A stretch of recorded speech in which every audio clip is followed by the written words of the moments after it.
Dear students, आज हम topic cover करने जा रहे हैं कंसंट्रेशन टर्म्स। कंसंट्रेशन का मीनिंग क्या है? It is amount of solute present in given amount of solvent और सॉल्यूशन। इसके रिगार्डिंग आपने 9th में स्टडी किया था। कंसंट्रेशन को रिप्रेजेंट करने के लिए हम मल्टीपल टर्मिनोलॉजी का यूज करते हैं। फर्स्ट हम कवर करने जा रहे हैं percentage composition.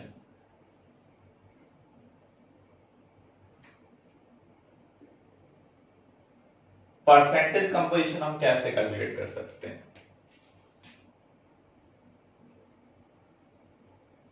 Amount of that component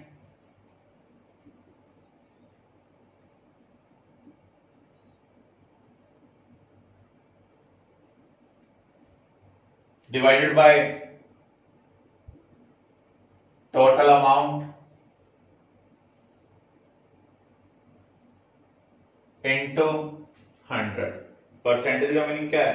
out of 100। कुछ क्वेश्चन हम कवर करते हैं। Determine mass percent of sodium in sodium sulphate. तो यहां पर हम सोडियम का मास परसेंट निकालना चाह रहे हैं। तो यहां पर सोडियम का कंट्रीब्यूशन कितना है? 46, क्योंकि सोडियम का एटॉमिक मास कितना है? 23। इसका टोटल मास कितना है वो हमें कैलकुलेट करना है। 46 प्लस 32 प्लस 64, ये आपको मिल रहा है 142। तो टोटल मास में सोडियम का कंट्रीब्यूशन कितना है? 46 है। तो मास परसेंटेज ऑफ सोडियम क्या होगी? 46 बाय 142 इंटू 100। इसे हम सॉल्व कर लेंगे, आपको मास परसेंटेज ऑफ सोडियम मिल जाएगी। Clear? Another question.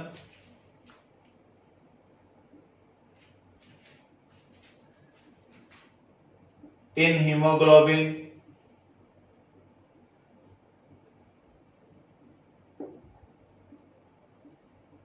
mass percentage of iron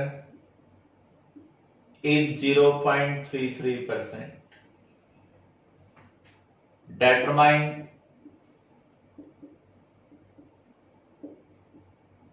number of iron atoms in one molecule of hemoglobin।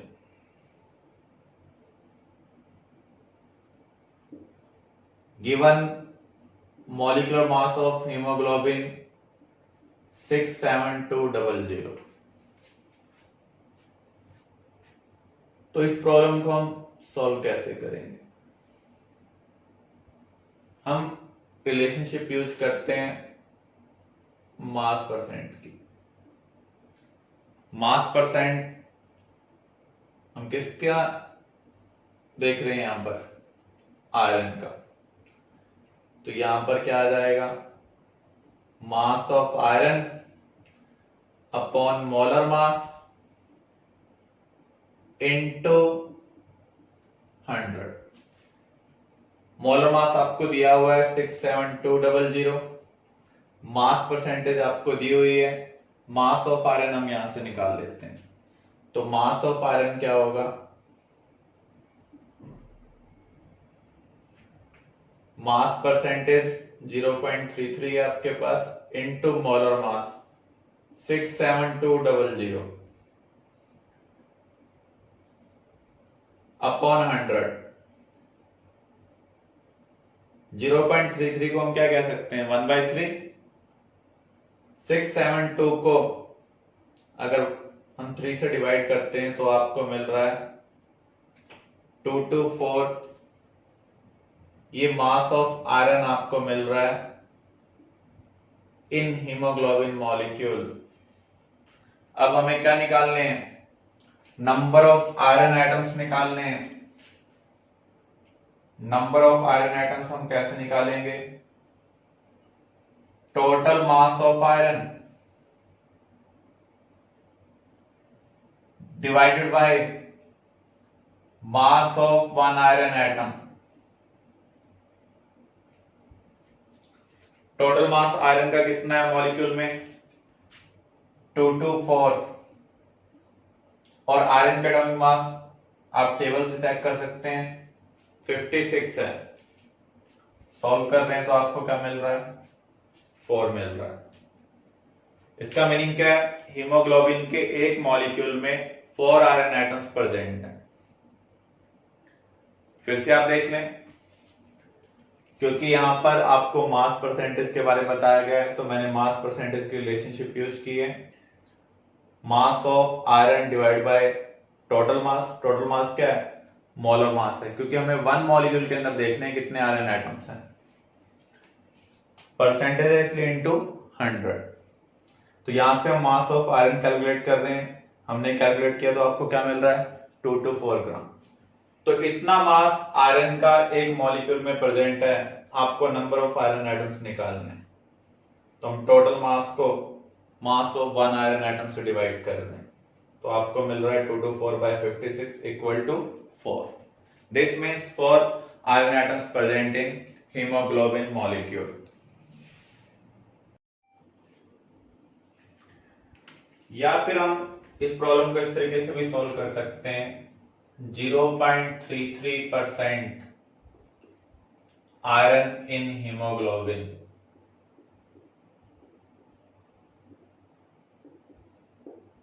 means if molecular mass is 100, then mass of iron 0.33 gram. Molecular mass आपको दिया हुआ है, कितना दिया हुआ है, 67200।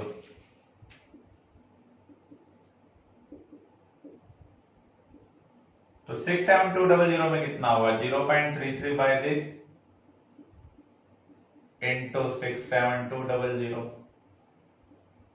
Solve कर रहे हैं तो आपको ये क्या मिल रहा है, 224 ग्राम। तो ये आपको मिल रहा है mass of iron in one molecule. अब आपको नंबर ऑफ आयरन एटम्स निकालने हैं। Total mass of iron divided by mass of one iron atom, 224 by 56 4। तो इस तरीके से भी हम क्वेश्चन को सॉल्व कर सकते हैं, क्योंकि 0.33% आयरन का मीनिंग क्या है, अगर आप टोटल मास 100 ले रहे हैं तो आयरन का मास कितना है, 0.33। टोटल मास हमें पता है 67200 है, तो यहां से हम आयरन का मास कैलकुलेट कर सकते हैं। टोटल मास हमने आयरन का कैलकुलेट कर लिया है, एक आयरन एटम का मास हमें पता है, इसका यूज कर हम नंबर ऑफ आयरन एटम्स निकाल सकते हैं। Another question, calculate percentage of nitrogen in 66% pure ammonium sulphate.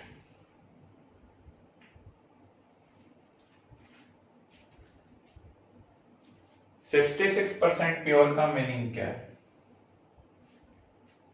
अगर इसका मास हमने 100 ग्राम लिया है, इस सैंपल का मास हमने 100 ग्राम लिया है, तो एक्चुअल में ये कितना प्रेजेंट है, 66% है। तो सबसे पहले आप इसका मोलर मास कैलकुलेट करें। मोलर मास कितना होगा, इस पार्ट का 18,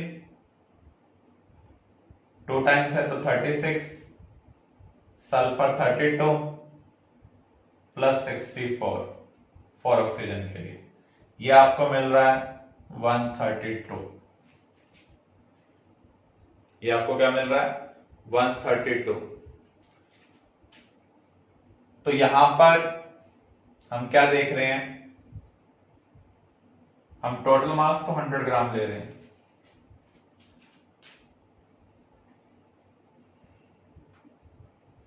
उसके अंदर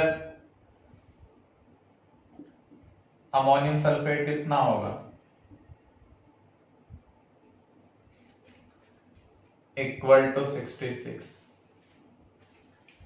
इसका मीनिंग यही है 100 gram of sample contains ammonium sulphate equal to 66 gram.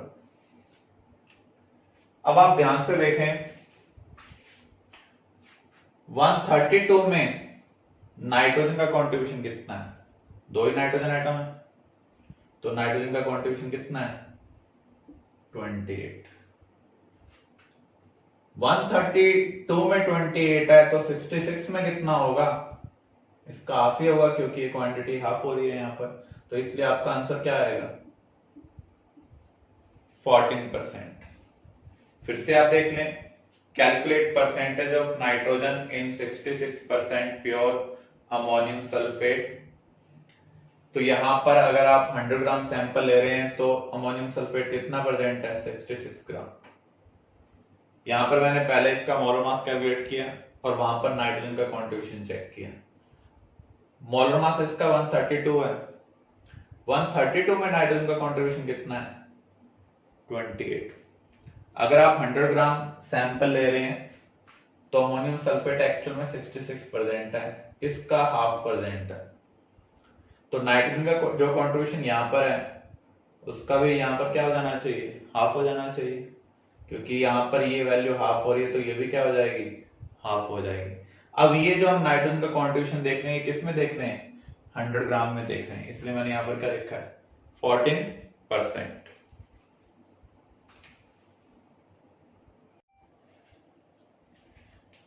Another question,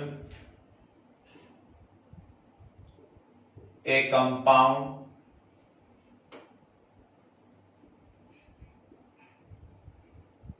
contains 5.37% nitrogen biomass.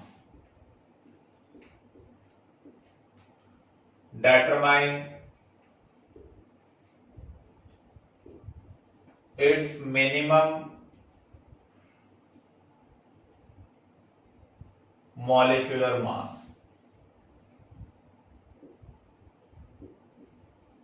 Minimum molecular mass का मीनिंग क्या है, जिस एलिमेंट की हम बात कर रहे हैं उसका एक एटम प्रेजेंट, उसका क्या प्रेजेंट हो, एक ही एटम प्रेजेंट हो, वो मिनिमम पॉसिबिलिटी होगी। एटम कभी भी किसी भी मॉलिक्यूल में फ्रैक्शनल नहीं हो सकते हैं, मिनिमम पॉसिबिलिटी क्या होगी, सिंगल एटम प्रेजेंट हो। तो 5.37% नाइट्रोजन का मीनिंग क्या है, 5.37 ग्राम of nitrogen present, then molecular mass equal to 100, क्योंकि टोटल मास 100 होगा तब नाइट्रोजन कितना होगा 5.37। नाइट्रोजन का एटॉमिक मास कितना है 14। अगर नाइट्रोजन का सिंगल एटम प्रेजेंट है तो इसका मीनिंग मिनिमम कंट्रीब्यूशन मास के टर्म में उसका कितना होना चाहिए 14 ग्राम होना चाहिए। If 14 gram of nitrogen means one atom of nitrogen present in molecule, then molar mass 100 by 5.37 into 14। इसे आप सॉल्व कर लें, that is minimum molecular mass। Clear. तो जब भी मिनिमम मॉलिक्यूलर मास आपके पास आता है और जिस एलिमेंट के बारे में आपको इंफॉर्मेशन दी हुई है आपको ध्यान रखना है हमें उसके सिंगल एटम के मास को कंसीडर करना है।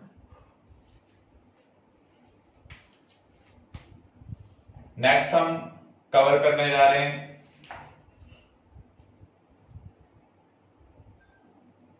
Percentage composition. हम तीन तरीकों से कंसीडर करते हैं। अभी मैंने जो केस कवर किया उसको सिर्फ कंपाउंड के ऊपर अप्लाई किया। अब हम यहां पर इसको सॉल्यूशन में अप्लाई करने जा रहे हैं। जब हम सॉल्यूशन में अप्लाई करेंगे तो वहां पर दो कंपोनेंट है, सॉल्यूट एंड सॉल्वेंट। तो हम तीन केस लेते हैं। फर्स्ट केस है परसेंट बाय मास, या फिर आपको ये दिया होगा W/W percent solution. Second percent mass by volume,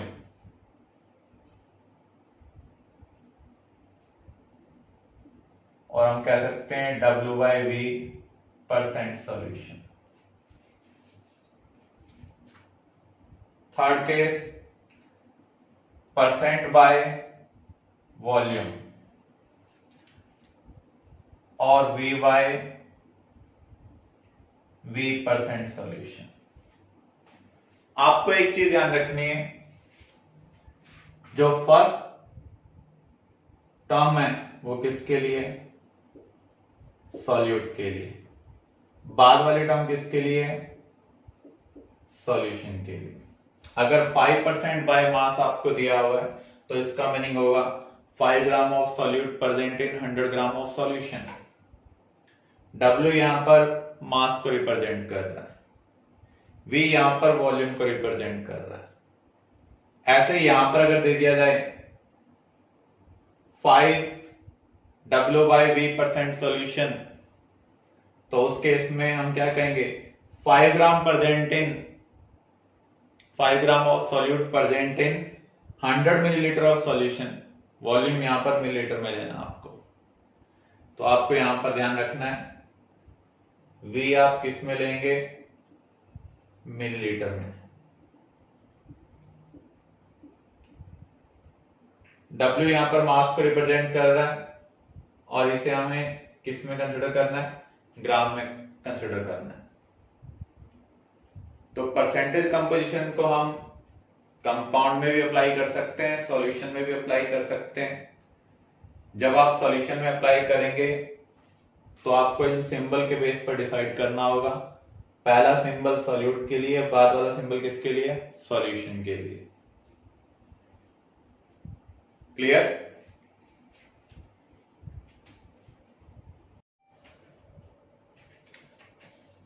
next concentration term molarity.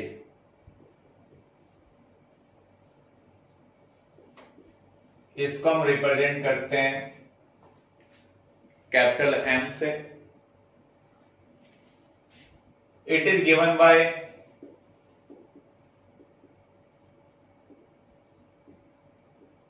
Number of moles of solute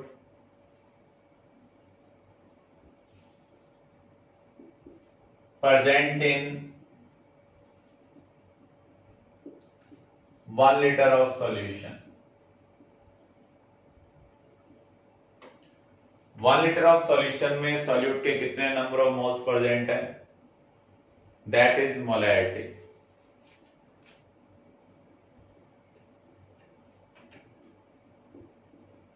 तो यहां पर हम इसे कैसे कैलकुलेट करेंगे, number of moles of solute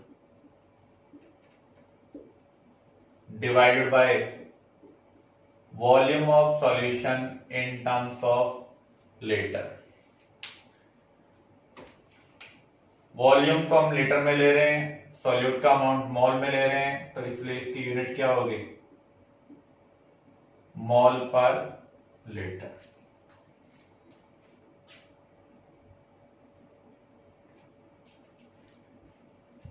ये टेम्परेचर डिपेंडेंट है।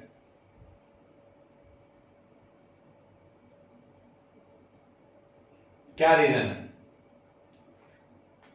टेम्परेचर चेंज करने पर वॉल्यूम इंक्रीज होता है। फॉर एग्जांपल, अगर आप मिल्क को हीट करते हैं, with in increase in temperature आप देखते हैं उसका वॉल्यूम चेंज होता है। जब वो बॉयल होना स्टार्ट होता है तो अल्टीमेटली वो कंटेनर से आउटसाइड आना स्टार्ट हो जाता है। तो वॉल्यूम टेम्परेचर डिपेंडेंट है, मोलैरिटी में वॉल्यूम वाली टर्म इंक्लूड हो रही है, इसलिए मोलैरिटी भी क्या है, टेम्परेचर डिपेंडेंट है।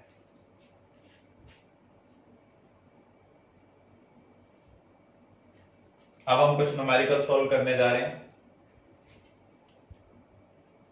4 gram of sodium hydroxide dissolved in 200 milliliter of solution.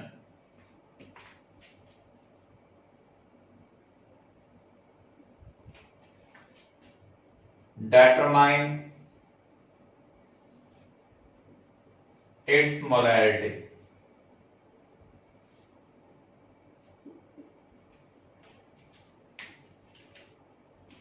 Sodium hydroxide यहां पर सॉल्यूट है, तो प्रॉब्लम को सॉल्व करने के लिए हमें क्या क्या चाहिए, number of moles of solute चाहिए, दूसरा वॉल्यूम ऑफ सॉल्यूशन चाहिए लीटर की टर्म में। तो यहां पर हम सबसे पहले number of moles of sodium hydroxide calculate करते हैं। कैसे कैलकुलेट करेंगे, given mass upon molar mass, क्योंकि यहां पर क्वांटिटी आपको किस टर्म में दी हुई है, मास के टर्म में दी हुई है। सोडियम हाइड्रोक्साइड का मोलर मास क्या होगा, सोडियम 23, ऑक्सीजन 16, हाइड्रोजन 1 40, तो नंबर ऑफ मोल्स कितने आ रहे हैं 0.1। वॉल्यूम ऑफ सॉल्यूशन आपको लीटर की टर्म में चाहिए, मिलीलीटर में आपको इंफॉर्मेशन दी हुई है। 200 को हम किससे डिवाइड करेंगे, 1000 से डिवाइड करेंगे, आपको क्या मिल रहा है 0.2। अब आपको मोलैरिटी कैलकुलेट करनी है, number of moles upon volume of solution in terms of litre. तो यहां पर मोलैरिटी आपको क्या मिल रही है 1/2। Clear.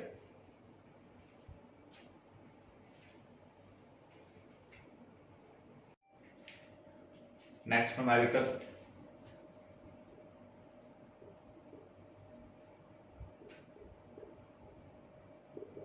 determine mass of sodium chloride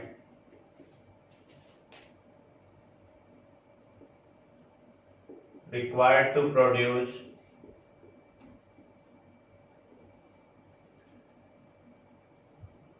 100 milliliter of 0.1 molar sodium chloride solution।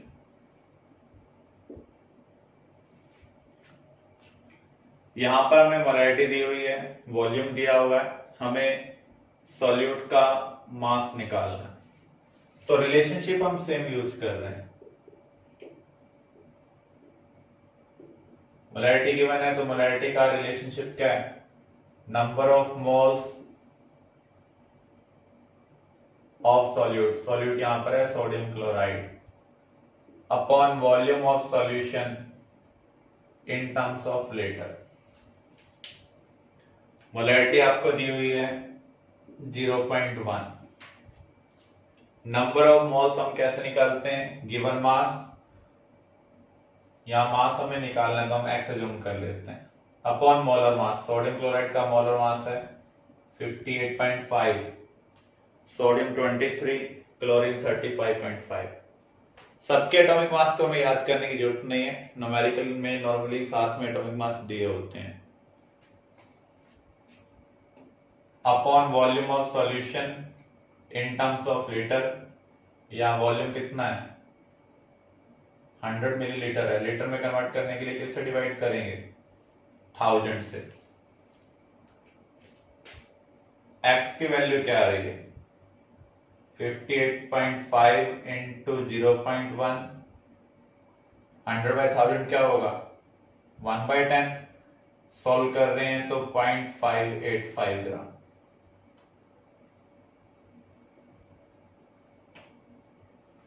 Clear. तो आपको मोलैरिटी दी हो सकती है, आपसे सॉल्यूट का अमाउंट पूछा जा सकता है। Another numerical,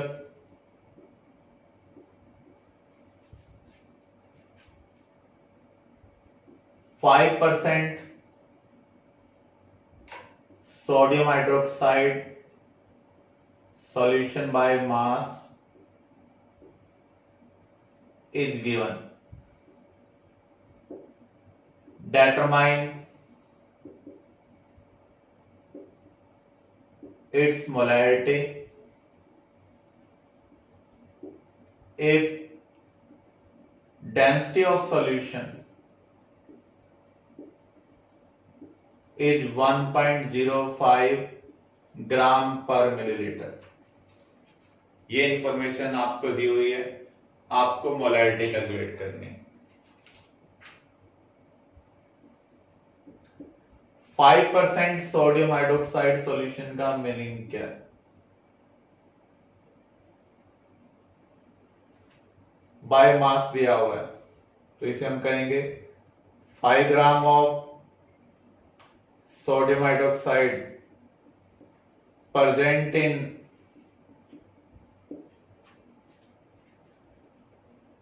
100 gram of solution. 100 gram of solution. अब देखिए, मोलैरिटी कैलकुलेट करने के लिए हमें क्या चाहिए? Number of moles, volume of solution in terms of litre. Number of moles हम कैसे कैलकुलेट कर सकते हैं? मास आपके पास सॉल्यूट का है, given mass by molar mass. Sodium hydroxide का मोलर मास कितना है? 40, 23 plus 16 plus 1। Volume of solution चाहिए, मास आपको दिया हुआ है according to this relationship. Density आपको दी हुई है, तो आप डेंसिटी और मास का यूज कर वॉल्यूम निकाल सकते हैं। आपने डेंसिटी का फार्मूला पढ़ा हुआ है, क्या होता है? Mass upon volume. अगर आपको वॉल्यूम निकालना है तो मास को किससे डिवाइड करना होगा? डेंसिटी से डिवाइड करना होगा। तो यहां पर सॉल्यूशन का मास है 100, डेंसिटी कितनी दी हुई है? 1.05 ग्राम पर ml। ये वॉल्यूम किस में आएगा? मिलीलीटर में आएगा। इसको लीटर में कन्वर्ट करना है तो हम किससे डिवाइड करेंगे? 1000 से डिवाइड करेंगे। फिर से आप देख लें, नंबर ऑफ मोल्स हम कैसे निकाल रहे हैं? Given mass upon molar mass. ये जो इंफॉर्मेशन है ये हमें इनडायरेक्टली बता रही है सॉल्यूट का मास कितना है, सॉल्यूशन का मास कितना है। तो यहां पर 5 upon molar mass. Mass of solution भी आपको यहीं से पता चल रहा है। तो मास को हमें वॉल्यूम में कन्वर्ट करना है। डेंसिटी क्या होती है? Mass upon volume. वॉल्यूम क्या होगा? Mass upon density. तो हमने इस मास को डेंसिटी से डिवाइड किया। डेंसिटी की यूनिट क्या है? ग्राम पर मिलीलीटर। इसका मीनिंग ये वॉल्यूम मिलीलीटर में आ रहा है। इसको लीटर में कन्वर्ट करने के लिए हम किससे डिवाइड करेंगे? 1000 से। तो 5/40 इंटू 1.05 इंटू 1000 अपॉन 100। ये हमें सॉल्व करना होगा, हमें मोलैरिटी मिल जाएगी। Clear?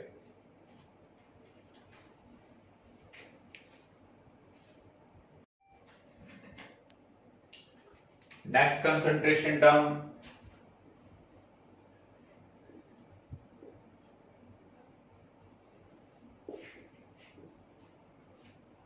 Molarity.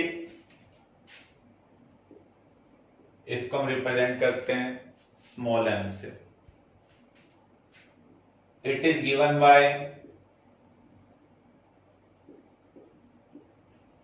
Ratio of number of moles of solute to mass of solvent in kg। तो हम कैसे निकाल सकते हैं? Number of moles of solute upon mass of solvent in KG. ये टेम्परेचर इंडिपेंडेंट होगा क्योंकि यहां पर अगर आप देखें वॉल्यूम रेलेवेंट कोई टर्म ही नहीं है, मास कभी भी टेम्परेचर के साथ चेंज नहीं होता, सिर्फ वॉल्यूम टेम्परेचर के साथ चेंज होता है। So it is temperature independent. इसकी यूनिट क्या होगी? मोल पर केजी। ऊपर हम क्वांटिटी मोल में ले रहे हैं, नीचे किलोग्राम में, इसलिए यूनिट क्या आ रही है? मोल पर KG.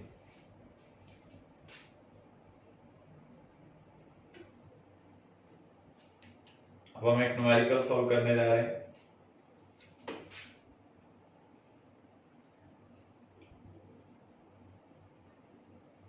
Five gram of sodium hydroxide dissolved in 100 milliliter of solution.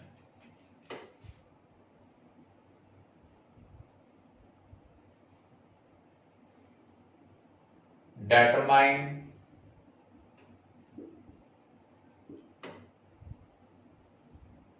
its molality given density of solution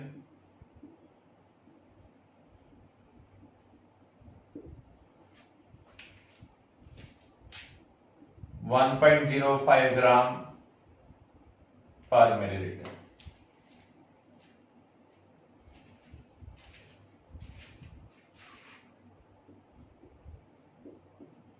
तो सबसे पहले हमें क्या चाहिए? Number of moles. तो सबसे पहले हम number of moles of solute को कैलकुलेट करते हैं। Given mass upon molar mass. Sodium hydroxide का मोलर मास कितना है? 40। अब हमें मास ऑफ सॉल्वेंट चाहिए। मास ऑफ सॉल्वेंट हम कैसे कैलकुलेट करेंगे? इस न्यूमेरिकल में सॉल्वेंट का मास नहीं दिया हुआ, सॉल्यूशन का वॉल्यूम दिया हुआ है, लेकिन डेंसिटी भी दी हुई है। तो वॉल्यूम और डेंसिटी का यूज कर हम क्या निकाल सकते हैं? Mass of solution. इसमें से हम सब्ट्रैक्ट करेंगे मास ऑफ सॉल्यूट। सॉल्यूट का मास हमें पता है कितना है? 5। हमें मास ऑफ सॉल्यूशन कैलकुलेट करना है। तो मास ऑफ सॉल्यूशन क्या होगा? Density of solution into volume of solution.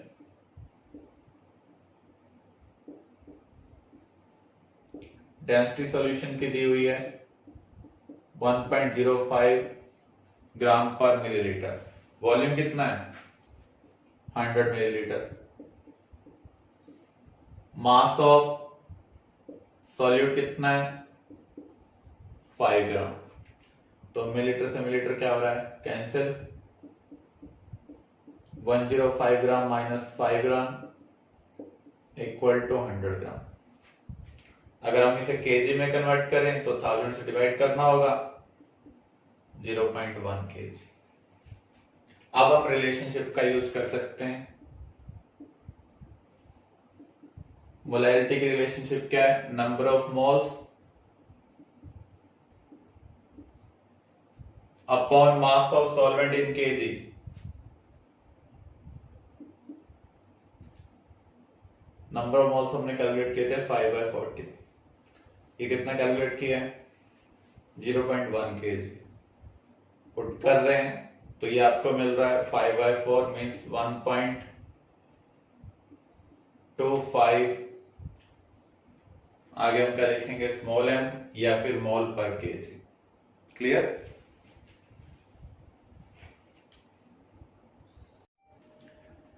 Next concentration term हम कर रहे हैं मोल फ्रैक्शन। फ्रैक्शन का मीनिंग होता है आउट ऑफ 1। जैसे परसेंटेज का मीनिंग है आउट ऑफ 100। तो मोल फ्रैक्शन हम कैसे कैलकुलेट करेंगे किसी भी कंपोनेंट का? Number of moles of that component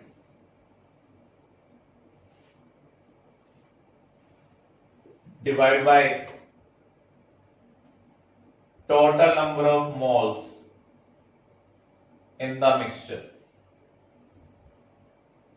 fraction है तो एक तरीके से हम 1 से मल्टीप्लाई कर रहे हैं, परसेंटेज होता तो हम किससे मल्टीप्लाई कर रहे होते? 100 से। सिमिलर वे में हम mass fraction,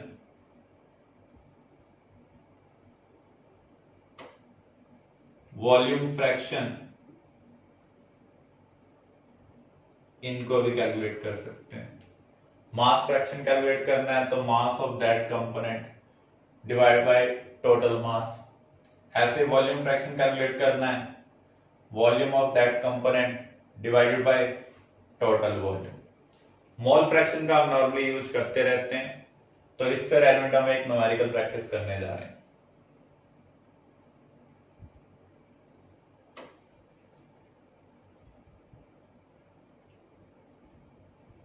Six gram of dihydrogen gas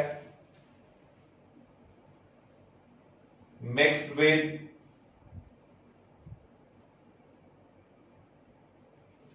32 gram of dioxygen gas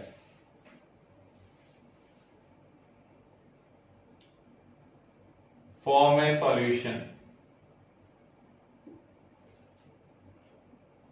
Determine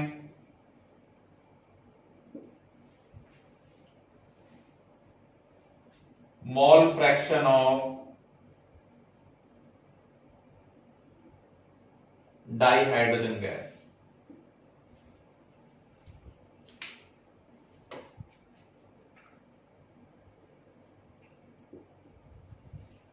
mole fraction को रिप्रेजेंट करने के लिए हम सिंबल यूज करते हैं x।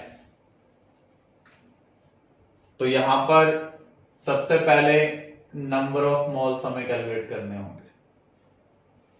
हाइड्रोजन का मास दिया हुआ है, given mass by molar mass. ऐसे number of moles of oxygen calculate कर लेते हैं, given mass by molar mass. O2 का मोलर मास कितना है? 32 1। तो मोल फ्रैक्शन हमें किसका निकालना है? हाइड्रोजन गैस का। तो हम X सबस्क्रिप्ट H2 लिख रहे हैं। X रिप्रेजेंट कर रहा है मोल फ्रैक्शन को। Number of moles of hydrogen gas divide by total number of moles. Hydrogen के नंबर ऑफ मोल्स कितने हैं? 3। टोटल कितने होंगे? 3 + 1। तो यहां मोल फ्रैक्शन कितना आ रहा है? 3/4 आ रहा है।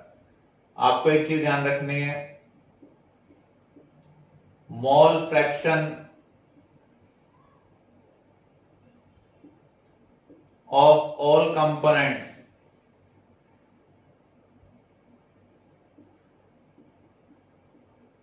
सम of mole fraction of all components equal to 1। जैसे सभी परसेंटेज का सम 100 होता है,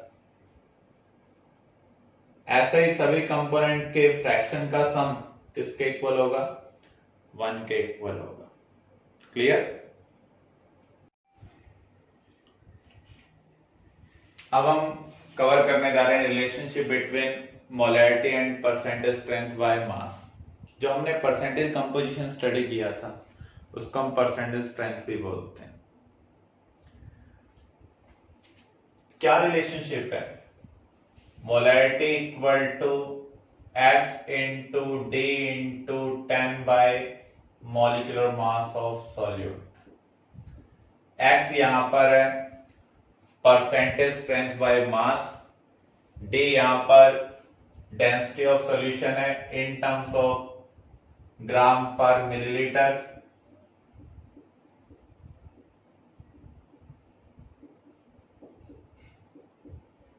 और x के बारे में ऑलरेडी कवर कर चुके हैं, परसेंटेज स्ट्रेंथ बाय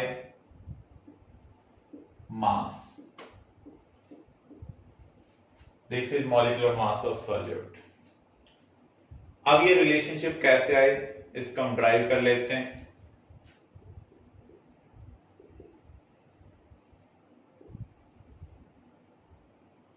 मोलैरिटी का फार्मूला हमने स्टडी किया होगा, number of moles of solute upon volume of solution in terms of liter। x% strength by मास का मीनिंग क्या है? x gram in 100 gram of solution, x gram in 100 gram of solution. तो यह number of moles हम कैसे calculate करेंगे? Given mass by molar mass. Volume हमें निकालना है, तो मास ऑफ सॉल्यूशन को हम किससे डिवाइड करेंगे? डेंसिटी से। डेंसिटी यहां पर क्या है? डी, और वो किसमें? ग्राम पर मिलीलीटर में। लीटर में कन्वर्ट करने के लिए इसको हम किससे डिवाइड करेंगे? 1000 से डिवाइड करेंगे। अगर हम इसको सॉल्व करें, रीअरेंज करें, तो आपको मिल रहा है x इंटू डी इंटू 10, क्योंकि 1000 ऊपर जाएगा, 1000/100 क्या हो जाएगा? 10 upon molecular mass of solute. तो अगर आपके पास परसेंटेज स्ट्रेंथ बाय मास दी हुई है, डेंसिटी इन ग्राम पर ml दी हुई है किसी भी न्यूमेरिकल में, तो आप इस रिलेशनशिप का यूज कर डायरेक्टली मोलैरिटी कैलकुलेट कर सकते हैं। नेक्स्ट रिलेशनशिप हम करने जा रहे हैं relationship between molarity and mole fraction. Molarity को हम रिप्रेजेंट करते हैं स्मॉल m से, मोल फ्रैक्शन को हम रिप्रेजेंट करते हैं x सिंबल से। तो रिलेशनशिप क्या होगी? मोल fraction of solute into 1000 upon mole fraction of solvent into molecular mass of solvent. अब हम इस रिलेशनशिप को ड्राइव करने जा रहे हैं।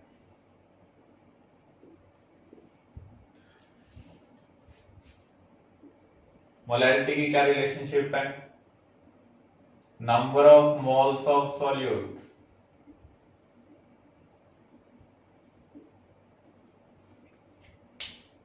Upon mass of solvent in KG. Number of moles को हम लिख रहे हैं n solute. Mass of solvent हम कैसे निकाल सकते हैं? अगर आपको नंबर ऑफ मोल्स पता हो, तो नंबर ऑफ मोल्स को हम मल्टीप्लाई करेंगे मॉलिक्यूलर मास ऑफ सॉल्वेंट से। मॉलिक्यूलर मास हम ग्राम में लेते हैं, तो इसका मीनिंग ये मास भी ग्राम में आपको मिल रहा है। किलोग्राम में कन्वर्ट करने के लिए इसको आप किससे डिवाइड करेंगे? 1000 से, तो ये 1000 ऊपर चल जाएगा। क्लियर है? तो यहां पर हमने number of moles of solute को लिख दिया n सॉल्यूट। ऐसे ही सॉल्वेंट के हम क्या लिख सकते हैं? n सॉल्वेंट, लेकिन यहां क्या दिया हुआ है? मास। नंबर ऑफ मोल्स को मास में कन्वर्ट करना हो तो मोलर क्वांटिटी से हमें मल्टीप्लाई करना पड़ेगा, तो इसलिए हमने मॉलिक्यूलर मास ऑफ सॉल्वेंट से मल्टीप्लाई किया है। मोलर मास हम ग्राम में लेते हैं, तो इस मास को हम ग्राम में ऑब्टेन करेंगे। किलोग्राम में कन्वर्ट करने के लिए इसको हम 1000 से डिवाइड करेंगे, तो इसलिए 1000 ऊपर जा रहा है। अब हम ऊपर वाले टर्म को भी टोटल नंबर ऑफ मोल्स से डिवाइड कर देते हैं, नीचे वाले टर्म को भी टोटल नंबर ऑफ मोल्स से डिवाइड कर देते हैं।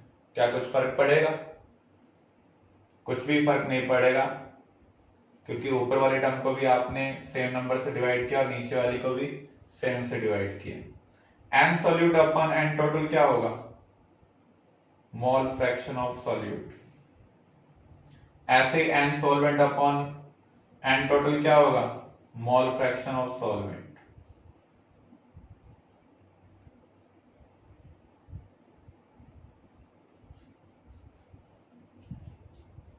जब आपको कंपोनेंट का मोल फ्रैक्शन पता हो तो उस केस में आप molality using this relationship calculate कर सकते हैं। क्लियर?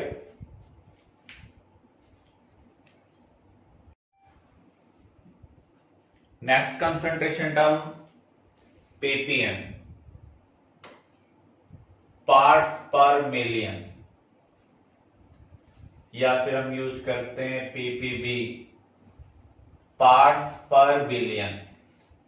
इसका हम तभी यूज करते हैं जब सॉल्यूट का अमाउंट सॉल्वेंट के कंपैरिजन में बहुत कम हो। For example air pollution, hardness of water, यहां पर जो सॉल्यूट मॉलिक्यूल हैं वो वेरी लेस नंबर में है। अगर हम मोलैलिटी का यूज करें तो आपको डेटा मिलेगा 0 पॉइंट मल्टीपल जीरोज। तो अगेन ये डेटा कॉम्प्लेक्स होगा रिप्रेजेंट करने में, मींस डिफिकल्ट टू अंडरस्टैंड होगा।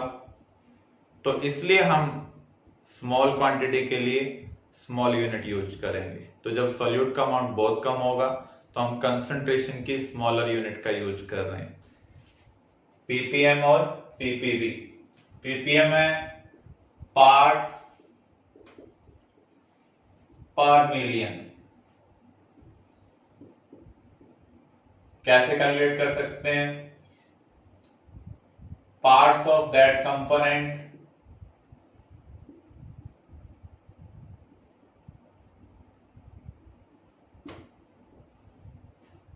divided by total parts of all the components। Percentage के लिए हमने 100 से मल्टीप्लाई किया था, फ्रैक्शन के लिए 1 से। मिलियन का मीनिंग होता है 10⁻⁶। तो यहां पर हम किससे मल्टीप्लाई करेंगे? 10⁻⁶ से मल्टीप्लाई करेंगे।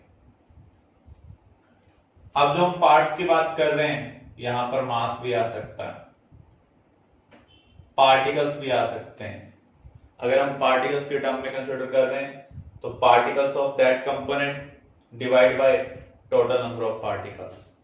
मास की बात कर रहे हैं तो mass of that component divided by total mass of all the components. PPB क्या है? पार्ट्स पर बिलियन। तो यहां पर बिलियन का मीनिंग है 10⁻⁹। तो रिलेशनशिप सेम होगी, जो रिलेशनशिप अभी हमने राइट की है पीपीएम के लिए, बस हमें 10⁻⁶ की जगह क्या यूज करना है? 10⁻⁹। Clear?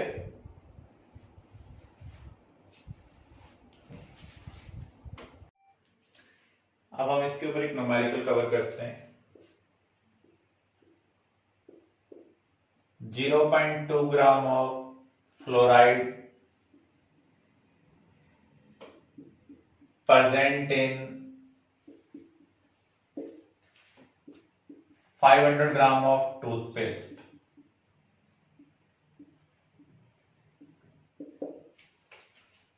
Determine its ppm value।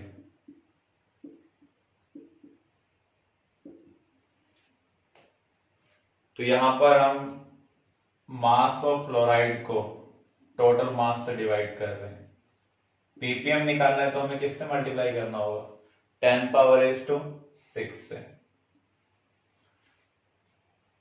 तो यहां पर अगर हम इसको ऊपर भी 2 से मल्टीप्लाई करें और नीचे भी 2 से मल्टीप्लाई करें कुछ फर्क नहीं पड़ेगा। तो 0.4/1000 इंटू 10⁻⁶ सॉल्व कर रहे हैं तो ये यहाँ पर 10⁻�3 आ रहा है। 10⁻�3 इंटू 0.4 आपको क्या मिल रहा है? 400। तो इसका मीनिंग इसकी पीपीएम वैल्यू क्या है? 400। क्लियर? तो यहां पर हमने मास ऑफ दैट कंपोनेंट को टोटल मास से डिवाइड किया है। इंटू पीपीएम के लिए 10 पावर एस टू